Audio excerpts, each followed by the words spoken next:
The Mediterranean diet is known for its emphasis on plant-based foods. It encourages the consumption of fruits, vegetables, whole grains, legumes, and nuts.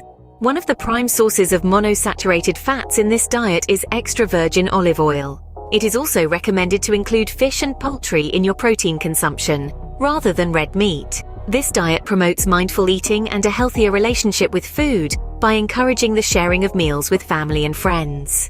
When it comes to dairy consumption, the Mediterranean diet suggests moderate consumption of cheese and yogurt. Now, let's see if the statements about the Mediterranean diet in the video are true or false.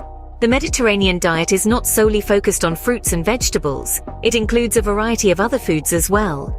Red meat is not a preferred protein source in this diet. Fish and poultry are recommended instead. The Mediterranean diet does include a moderate consumption of red wine to promote heart health.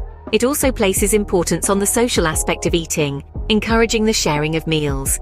Lastly, the Mediterranean diet considers both the nutritional value and the enjoyment of meals.